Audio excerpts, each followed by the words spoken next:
Welcome to GREEDWATCH2018, Yeah. a Common Writer O's recap podcast, and not a honey trap at all. This is episode 37, Sleep, 100 Million, and Birth Transfer. Birth's employment shift.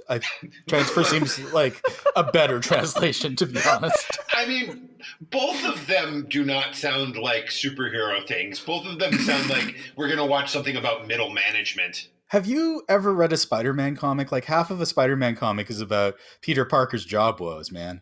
Same basic thing. I mean, I have in my life read a Spider-Man comic. Which one? 7. Fake geek boy. Yeah. I'm Coriander Dickinson, and I have with me Josh A. Kagan. Hello, I'm Josh A. Fake Geek Boy. And Adam Wasserman. Hello, honeys. Oh, hi. Hey, you two. Yeah? Hello. The story is rapidly developing. Oh, yeah, I noticed that. It is rapidly developing. Rapidly developing. In this week, sort of like, here's all the bullshit from last week. Like, we could even begin to catch you up on 36 episodes of this nonsense. At the end of it, the announcer, or our translation was like, the story's rapidly developing, because now, like, everything's coming to a head. I don't know if I would call 37 half hours of television to get to a point that we probably could have gotten to in, like, say, half hour 12. A rapid development? No, it's now it has started rapidly developing. Oh, now here we go. Keep your hands inside the car at all times. The reporter's been on site. Nothing, everything seemed normal. And then shots rang out and she's like, the situation's rapidly developing. Here we go. Yeah, and before you get on the roller coaster, you have to watch like a 15-minute video in a holding area. Oh, it's Star Tours. Yeah, and they covered like a reasonable amount. It's like Missoula and Gamble are back. AG's full of medals, even though he's human. Date's got a brain injury. Maki has revealed his true feelings, which I feel like he kind of did 1,000 episodes. Like, there was never a point where I was like, oh, I wonder if Maki's evil or not. This weird man who doesn't make eye contact and only talks to a shoulder puppet. That is very normative of you. You're right. You're right. You're right. You know what? Maybe not that, because I also am terrible at eye contact, but I am going to say that maybe the talking only to a puppet and making it little clothes. You know what? I still talk to my stuffed animals. You're right. It's a wash. Yeah, all of us have been guilty of these things. You know what? I want to take this moment to apologize to everybody out there who doesn't make eye contact and talks to a puppet. I apologize for saying you might be evil. So our entire listenership, I presume. Oh, both of them? Well, I wanted to ask if either of you know ball joint doll people. I try not to. Oh, so my dear acquaintance Jade, who lives in the Pacific Northwest and is a brilliant artist, she just got a ball joint doll, and for like 3 weeks, her IG was just like close-up pictures of a doll wearing different outfits, and I was like, oh no, she's been replaced by the pods people. But no, she's just real psyched about her new doll and giving it outfits and stuff. It's cool. It's a cool doll. Yeah, so they're like specifically a demographic of people that already exist that carry dolls around in like little baby doll Bjorns and sew clothing for them. I don't assume Jade is carrying them around in a baby doll Bjorn, although, get it, girl. Do whatever. It's great. I have nothing against BJD people. I've got a lot of balls in the air, and I cannot afford to maybe get sucked down another rabbit hole at this point in my life. So, are what you saying, Adam, is what you're saying, rather, in English, that you're down with BJD? Yes, you know me. The story is rapidly developing. We are in Maki's former lab / Date's office, where Secretary Goto is hard at work reading a magazine about Common Writer Birth and answering phone calls. It's like, I was like, it's the Sears catalog for Common Writers. It's like, oh yay, it's the Christmas edition. What do I want under the tree? It's the manual that Date never bothered to read. Goto's a lot more studious. He gets bored, and he's like, I'd like to look at my boyfriend's skull for a while, though. So wait a minute, is it like the greatest American hero? Like, is that why? But Dante's real good at it. We all remember. Okay, when he first showed up, he literally had a manual that he said he had never read. Yeah, it was like 2 inches thick. Whereas this, is like magazine size, or perhaps like a volume release of some sort of comic book. Maybe it's not the trade paperback. It's the weekly issues. It's the floppies. Maybe Kogami commissioned a shorter version after the fiasco with Date in the hopes that the next birth would actually be bothered to read it. Yeah, my assumption is that Maki spent, just an evening with InDesign, following some YouTube tutorials, and got it all set nice instead of what it used to be, which was like letters cut out of newspapers and photos from a Polaroid camera. Oh, so it's a zine? It's a Kamen Rider zine? I mean, I would read a Kamen Rider zine. I've been into writer girl music for a long time, so it didn't work. Yeah. But you know what? There is actually the story is rapidly developing. Josh, there actually is like a band called Kamen Rider Girls that do covers of Kamen Rider songs and are like official Kamen Rider adjacent. I've never been less surprised by a piece of information. Are they actually... Each of them dresses like a different Kamen Rider. Surprise! Are they humans or are they Vocaloids? No, they're humans. Oh, good for them. Like 90% of Japanese performers are actual humans. Okay. The story is rapidly developing. Anyways, Goto's just looking at the birth catalog, looking at Date's skull bullet, and thinking about just why 100 million yen even exists as a number, but more importantly, why Date's so hot on exactly 100 million yen. If Goto's anything like me lately, he's thinking about the failures of capitalism. I was more reminded, I was like, oh, is this a James Nguyen movie, like Birdemic or Jack and Julia, where they're just like, everybody just always talks in like $100 million. You're going to make just always these enormous round numbers, like a kid wrote it. It's just like, what's the most money in the world? I don't know, 100 million yen. But everybody says 100 million yen about 100 million times in this episode. And then the phone rings. And it's Date's teacher, and he's calling Date's mom to ask why he didn't come to school today. Because Date had a note that said, please excuse Date from class. Signed, Date's mother. Yeah, like literally Date's mother. Date is like kind of the sweat hog of Kamen Riders, I feel like. He would have fit in on Welcome Back, Kotter. Oh, for sure. Welcome back, Kamen! Oh, welcome back to that same prefecture that you dreamed about. Up your nose with a rubber monster. I'm sure there's a video of that somewhere. If you want to see a tentacle in somebody's nose. There's at least one video of a tentacle in somebody's nose. I thought you were just happy to see me. Actually, Date's doctor called to ask why he didn't go to his appointment, but I'm not sure that doctors in Japan have doctor-patient privilege, because they seem to just tell anybody anything. Oh yeah, whatever. Just set up on the side of the road. Ask me about my patients. Yeah. Anyway, Goto is not pleased, and he goes to track Date down and find out why the dickens he didn't go to his very important appointment. Cut to Hong Kong. Location, Couscousier. It's the Hong Kong Fair. Yay! Yay. They have Hong Kong potatoes and all sorts of Hong Kong things. And Hina in like a chamsong, and it's real cute. And Hina encourages Ankh to eat real food to keep her brother healthy. And we get a flashback to remind us that Hina was, when she was on her like yummy deathbed, was like, stay in his body, keep it going. You gotta, it's like a car. You got to turn it on once a month to make sure it still runs. I'm not sure that's the thrust of it, but Ankh and Hina have like this nice awkward interaction where neither of them wants to admit that they may have become closer as people, and then Ankh like grabs his chopsticks like a small child by the ends in a fist, and it's real cute. There's a lot of cute stuff going on in the Couscousier today. Sure is, and that continues when Goto walks in, and boy oh boy are his underpants in a twist. Server AG has just delivered a new meal to someone sitting in a corner behind like a blind, and they are reading newspaper up real big in front of their face. Oh no, it's Date. It's very subtle. And he's just like yes, hanging out. Not doing anything weird. A classic Hard Day's Night maneuver, hiding behind the newspaper. He's like, "Whoa, you got me." Goto's like, "You didn't go to your doctor's appointment, and you got that you know what in your you know where." And everybody's like, "Wait a minute, something's wrong with Date? What?" Also, when Goto comes in, Date's basically around the corner in the shot. So you can see Date and you can see Goto. And Goto comes in and Shioko's like, oh, it's nice to see you, Goto. You haven't been around since you quit your job. And he's like, yeah, where's Date? And she's like, she does this like thing where she's like, I feel like Date's hiding, but she just looks and leans over so she can see him and has this look on her face like, I'm not sure if I'm supposed to say anything about this. The jig is up. I would say if one were to look at this from a story perspective, it's rapidly developing. Cut to...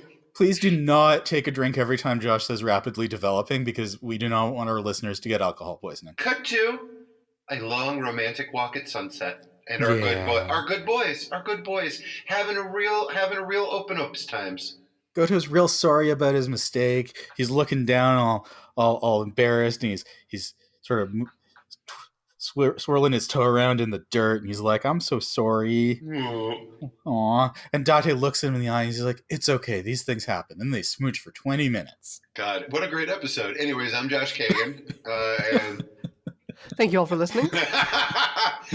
This has been Date Goto Smooch Watch 2018. Corey, what actually happens? Date agrees to go to the hospital and gets the one concession in that he gets to go see his doctor friend instead of just some nameless doctor off the street. Goto's like, I'm going with you to make sure you actually go. And Date's like, all right, I guess you don't trust me. And then Date peels off, walks down the stairs, and has an episode on the stairs. Not unlike in Valley of the Dolls when singer Tony, whatever his name is, falls and Sharon Tate's standing there like, oh my God, Tony, what happened? You've got some weird brain disease. And the same thing happens, except now Sharon Tate is being played by Goto. And Goto left, so he didn't actually see this. He didn't even see it, but we saw it. That Date doesn't even know how stairs work. The bullet has penetrated his cerebral cortex. It's Date. He has pain. He has the pains in his head that make it hard for him to live. He can't stairs. He can no longer stairs. He cooked his nines. And then you count the medals 1, 2, 3. And we, after the credits and the title and the employment shift, allusion to, we're at Dr. Maki Havisham's manor. And everyone's just hanging out, being evil and having an evil time. Gamel's got his snacks back. Everything's back to normal. He gives Missoula snacks, so we know that's still weird. Like being in fucking suspended coin animation has not changed that. So they're still stupid. I mean, I'm sure we've commented on this before, but they're not in greed form right now. They're in human form. So it's like mid-20s looking guy who doesn't seem real bright and like, I don't know, like a 14-year-old girl.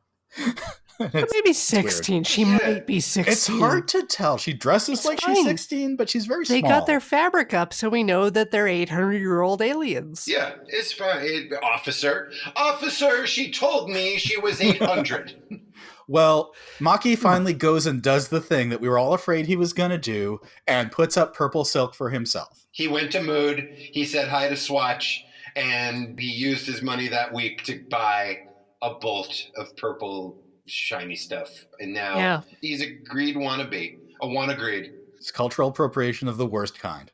Yeah, Baby Ankh is bouncing his soccer ball up against the wall relentlessly, and Kazari's sitting there watching him. I'm surprised that wall doesn't have a hole in it. Maki descends the staircase, and they all gather in greed formation. Yeah, and Maki says, all right, here's the plan. We're going to combine all of our powers, and it's going to be hot as shit. And Missoula's like, dude, we know that there's a plan. Otherwise, I certainly wouldn't be here because, like, fuck that guy, fuck Kazari. Traitor. And Kazari's all like, who, me? Innocent little me? He turns into the shrug emoticon. He's just like, boom. Cut to rooftop armadillo. Oh, and Missoula, wait, does Missoula say, and we even made a yummy and it's going to be crazy? Probably. Not yet. Oh, and she also didn't Maki... mention the yummy at all. Oh, I thought she did. Okay, never mind. But look, we got to... Maki maybe makes everybody's core medals pop out and fly around so we can look at them, or maybe that was just like poetic license. I'm unclear. Anyways, as Corey was saying, we got a rooftop armadillo, and that fucking thing means business, and it's ugly and gross. And it's got like it's partly like urchin on its arm. Yeah, it's got shoulder uni. It sends out like 1 billion tiny spines into the world, and like a very small percentage of them hit people in the back of the neck, and apparently do nothing. Yeah. Yeah, they just get like absorbed into the body harmlessly. Yeah, harmlessly. Including Chiyoko. Oh no. Oh no. Yeah, I would call them asymptomatic carriers, probably. They're not showing anything. Who even knows what's going to happen? Maybe it was some kind of like, acupuncture, and they're going to be more relaxed now. That's great. What a solid that shoulder uni armadillo is doing for everybody. What a nice young thing. Absolutely. We go back to Maki's greed conference, and everybody's just picking on him. It's great. Mazul is like creepily rubbing her hand on his face. Oh, and Gamble, no likey. I don't like him. So Maki, as this happens, Maki's eyes roll up into his skull as though he's either about to pass out or is experiencing the little death. And then so does Gamble, and then Gamble's mad about it. Yeah, I don't like that guy. I don't like that guy. Mazul touched him in a possibly inappropriate way. She's like doing Negan flirting to Maki. She's like, whatever, boy, and don't call me boy, call me doctor. And then Mazul's like, okay, yes. Doctor boy. It's like the group of mean girls converging on like the lonely nerd in the cafeteria and like toying with him, and like that he knows that they're making fun of him, but there's this one part of him that's like, maybe this is serious, and he doesn't quite want to let it die, and that's where the discomfort comes from. But it's like a 40-year-old man and maybe a 16-year-old girl. But that 16-year-old girl is like thousands of years old, and Maki has the emotional intelligence of a 3-year-old, so... Don't stand so close to me. That girl is 800 years old. Yeah, exactly. She calls him Dr. Boy, and he says, good morning, how are you? I'm Dr. Boy. And we cut to the city. It's nighttime, but are people sleeping? They are not. This is the most relatable this show has ever been. Yeah, going to middle-aged drivers, it's nap time. They roll in the seat back. It's uncomfortable. Bedroom, it's counting the sheep. And you get to 100, and the sleep still won't come. Chiyoko can't sleep. They cut to a shot of the city, and everybody's like, I can't sleep. I can't sleep. Please save George Bailey. I can't sleep. I mean, wow. It's like this yummy reached into my mind and pulled out my deepest fears. We cut to the next morning, and everybody's up and around at the couscousier, and Chiyoko's got a real bad case of the no-sleeps. I'm surprised she even came in. She can't even stand. Yeah. Also, this firmly establishes that she lives somewhere that's not the couscousier, because she has to have come from her home. Huh. It could be a detached residence. Oh, come on. It'd be like a converted garage in the backyard. I don't think that's very likely. The mother-in-law suite. But I definitely have gone a night or two without sleeping. Yeah. And I'm not walking around like somebody just spiked me a drink.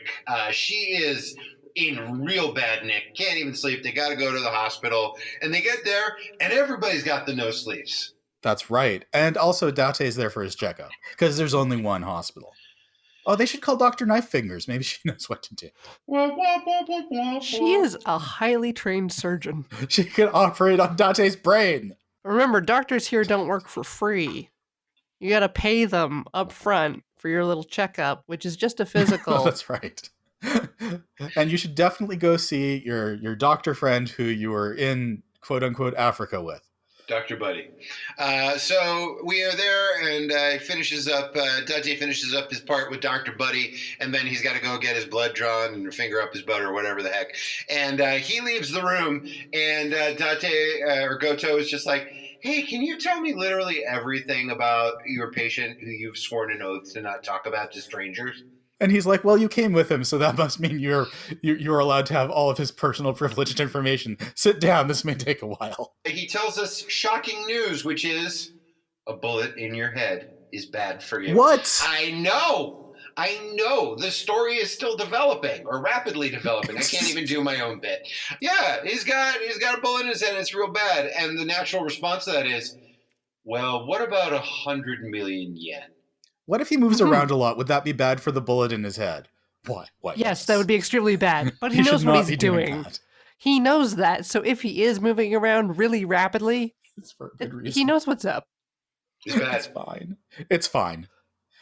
Date's just sitting in a coffee shop that's on fire, and he's fine. This is fine. Back into the hospital waiting room. Everybody is still real no sleepy and real angry. And AG's like, No, they're whiny. They're just a bunch of whiny no sleep babies. they're whiny. Yeah, one They're guy. like, I don't want to sleep. Why Yeah, won't they you say, help sir, me? you can't sleep here. And the guy's like, if I No could shit, Sherlock. sleep, I can't sleep here. would I be at the hospital? Because one night of not sleeping, one night of insomnia, go to the hospital immediately. I have zero pity for these people. I do have pity for those people because I'm useless without sleep. But also it's magic insomnia, so maybe it's worse. And also it's not just that they haven't slept, but they feel like they should be able to sleep, but they can't, which is somewhat different than regular insomnia where you, or at least for me, where you wish you felt like you could sleep, but you don't. Oh, there's a broad spectrum of insomnias, my dude. Oh, you better believe there's feeling like you're exhausted and not being able to sleep. Take that. Yeah.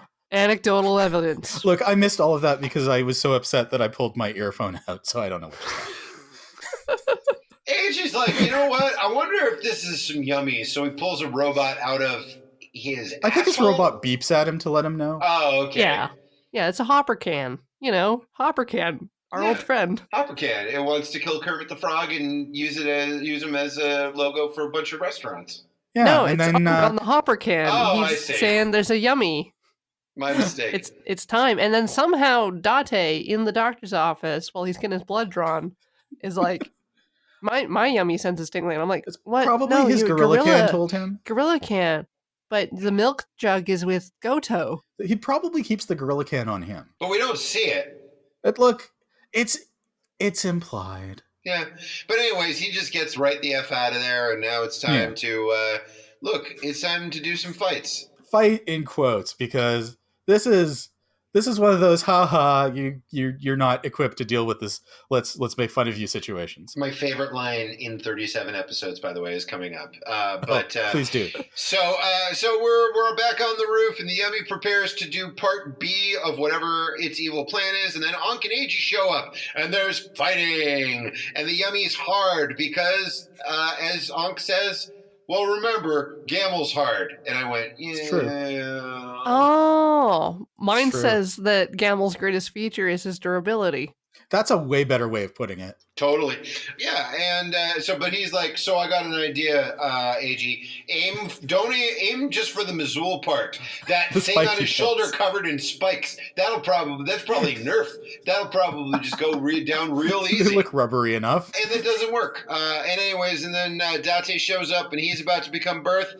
But Goto stops him, and he's like, no, I can't. Didn't you skip over your favorite line, or what I assume it must have Not been? yet. Not yet. Oh, okay. Oh, I thought you were gonna laugh I thought at it was the butt hardness stuff. of the armadillo. No. It's Or coming yeah, up. AG getting poked right in the butthole. Yeah, and by- he's like, by an like, urchin. leave my butt alone. Leave my butt alone. The real comedy bits. Yeah. So Date does not turn into Birth because Goto loves him, and then Ankh Yep. and AJ quibble. AJ, it's Simon and Simon. Ankh and AJ quibble about what metal goes where, and damn if I could give a shit. And in the process, AJ gets extra punched. AJ is about to go back on the attack, and then the Yummy makes a strategic move to jump off the building and screams, "Victory by running away!" You skipped so much. There's fire. No, that's pretty accurate. There was fire. What about Was the it? part where they lit him on fire, causing him to run away? Yes. Yeah. And the part where AG asked for a medal that they didn't have, and Ankh was like, Yeah. how come you can't keep track of all of our medals? My exact note here was Ankh and AG quibble about what metal goes where, and I don't care. So I'd like to think that I covered it, but they put in the fire metal and he Ugh. shoots out fire. And most importantly, the monster screams victory by running away, by jumping off the side of the building. And I've never had a family crest or motto, but I think victory by running away is, it's going to sound dynamite in Latin. Mm. Well, what AG and Ankh are doing is not important. What is important is Aw. Date and Goto, Yes. who are wrestling over the belt. Who gets to have it? And it's like, no, your life is at stake. He's like, don't you think I know that? They break up. AG's like, what? What do you mean your life's at stake? It's so sad. There was a word that I, of course, didn't bother to write down that they did not translate, but Dante says something along the lines of what I took to mean, well, I guess I'm not part of the Fun Guys Club anymore or something. Oh, mine said tag team. Oh, yeah. Our translation, it was a word that started with G, and boy, I should have written it down, but it didn't. No, it was the combi, I think. Combo. Okay. He says, well, I guess we're not a combo anymore. And he like takes his milk jug and leaves Goto brokenhearted. Yeah, he just walks off. And me also brokenhearted. I think they're going to figure things out. Oh, I don't know.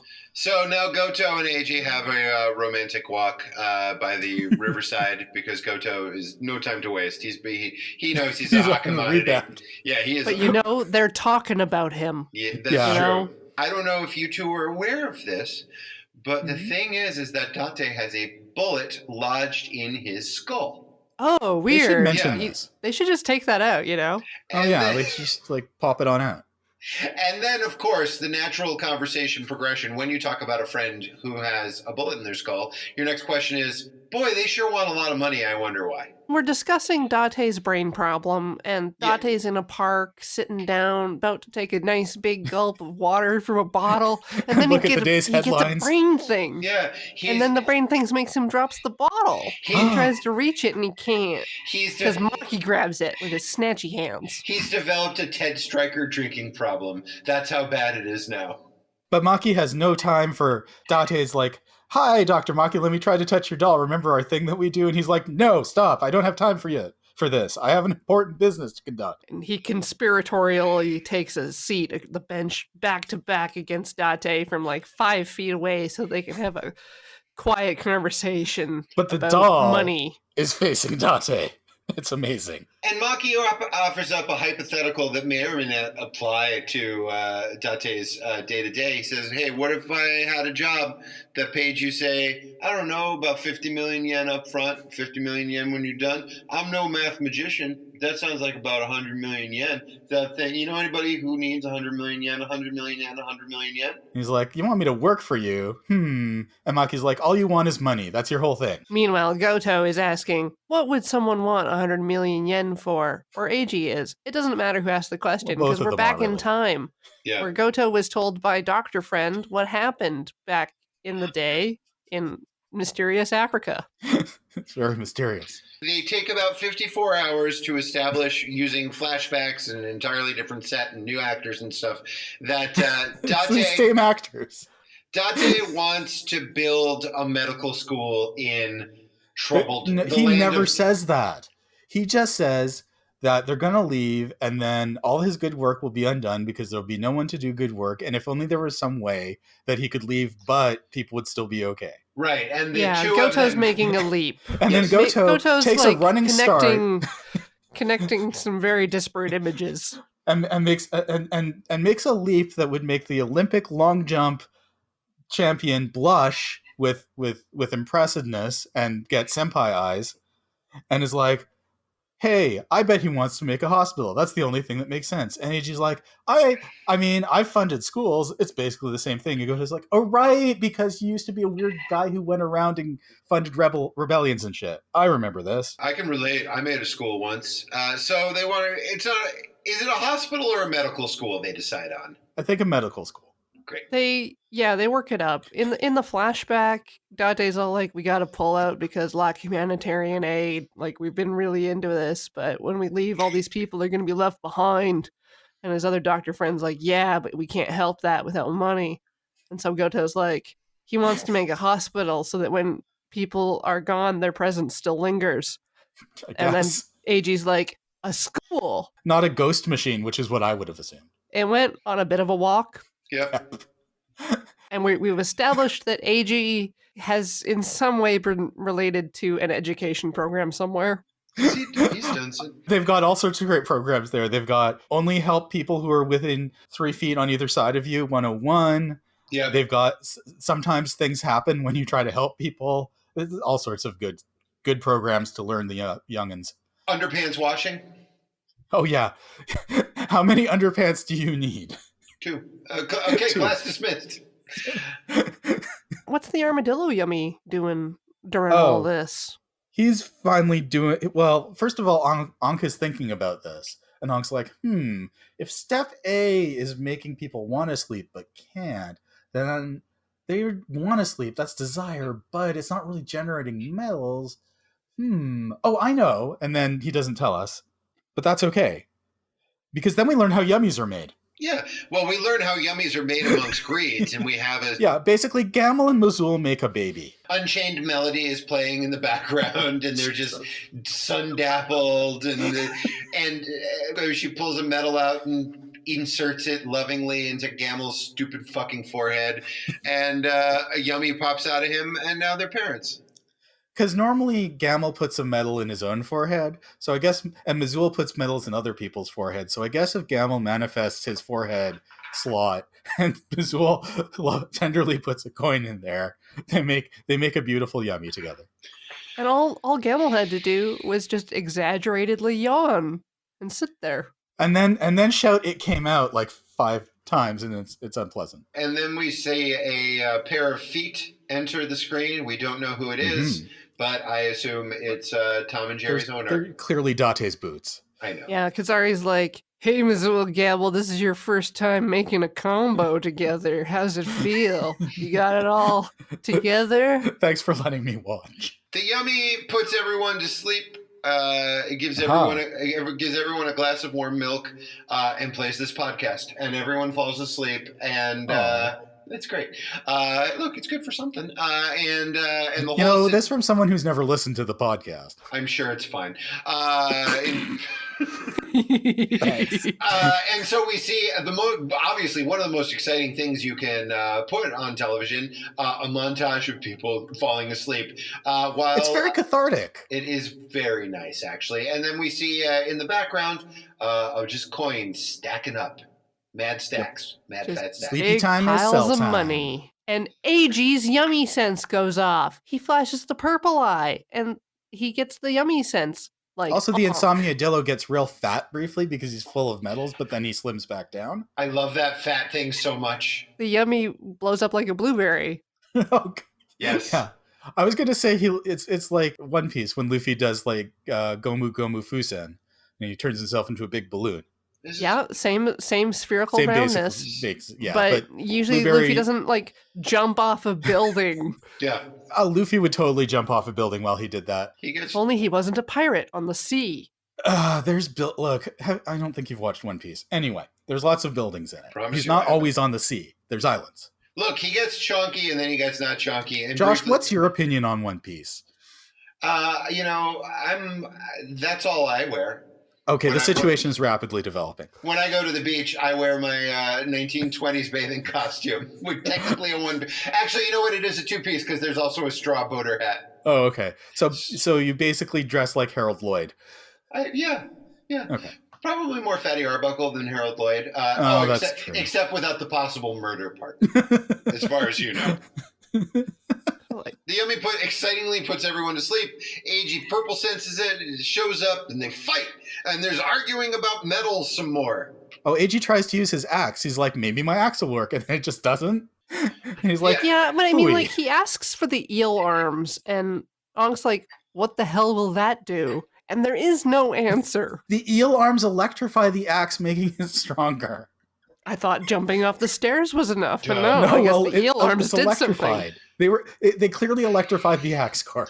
What this shows is that, and I feel like this is a first-time thing, what this shows is that after 37 goddamn half hours, AG has finally learned to, like, improvise and mix combos together and do things. And he is, in this one case, one step ahead of Ankh, which is, like, true. It's good, but maybe, who knows what'll happen? Maybe he'll buy a third pair of underwear. Oh, let's not get crazy. Mean, like, laying before him in the debris of the explosion is the hugest money pile we have ever seen from a yummy. He smashes him real good. Real good. I'm just looking forward to Ankh, like, popping his arm off and just Scrooge McDucking through that. Yeah. It's going to be good. But then a Tonka truck shows up.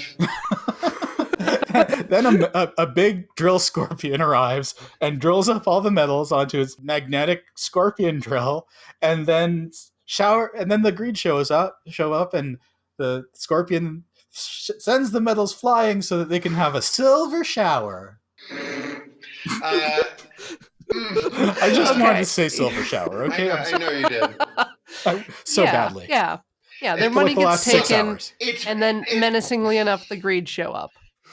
I would just like to say, for the record, silver shower, better than a bronze shower, not as good as that other thing. What other thing? The story's rapidly developing.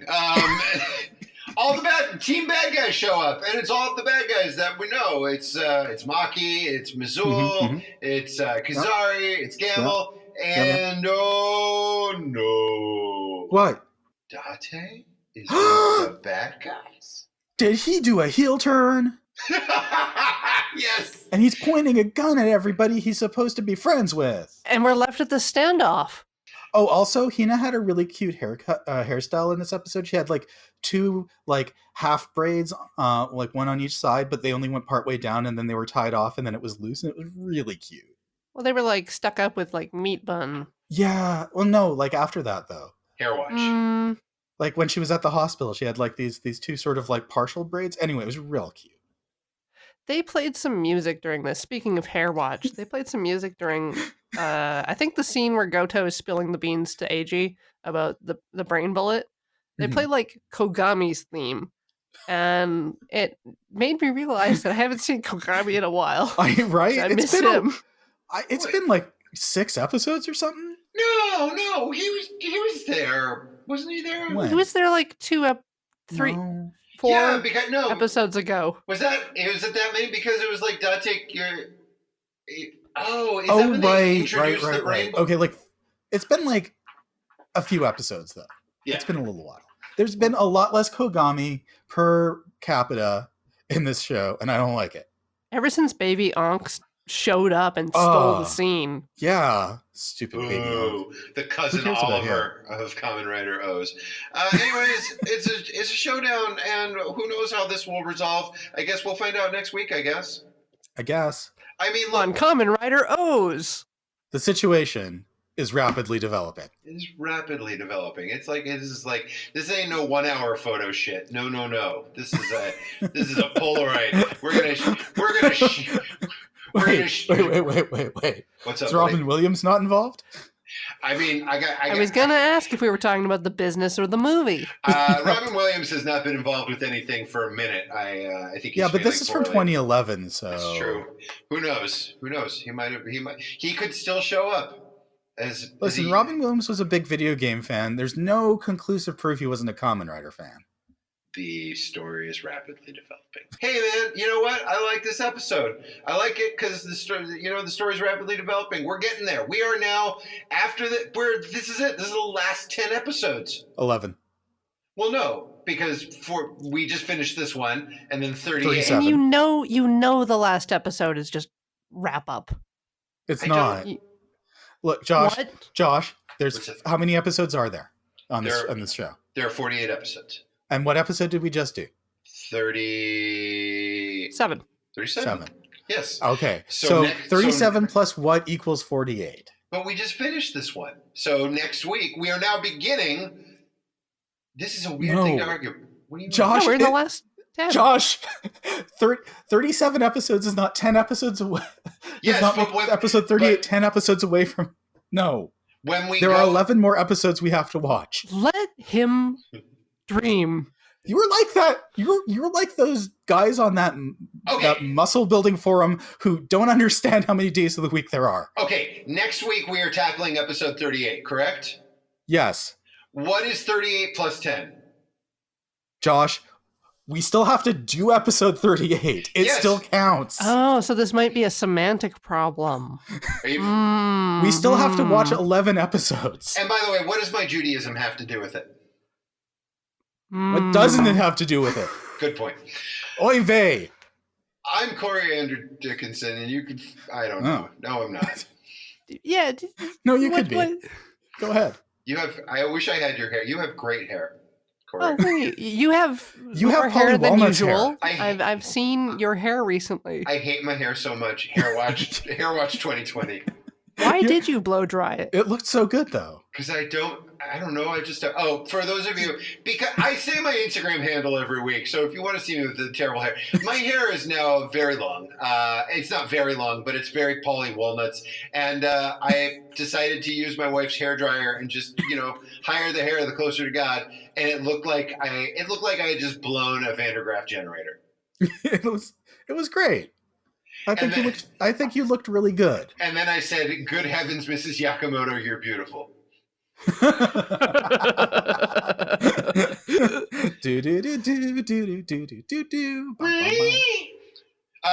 Thank you all for listening. Wait, what'd you guys think of this episode? This is good, right? Oh, I liked it. Yeah, I found myself enraptured by part of the armadillo urchin. Right. That was its shoulder that oftentimes emitted spikes. But it was just like a series of holes to nowhere. The shoulder down. Yeah, it's good. I'm excited for this last group of episodes, whatever number it may be. It's 11. 2. What? Oh, how do you figure? That's a dark horse in the running. Well, if we were to use numerology, a 2 is 2 ones, and that's an 11. So I guess we're right. I don't know. Are we using numerology? Never. Okay. She's Coriander Dickinson. You can find me on Twitter at Apsalar. I'm Josh A. Kagan. You can find me on Instagram at Josh A. Kagan. Come look at my stupid hair. I'm Adam Wasserman. You can find me on Twitter and Instagram at Gold Sarcasmium. Come watch me become radicalized and start complaining about capitalism constantly, because I guess that's what's happening. Bye. Bye. See you. Fight the power.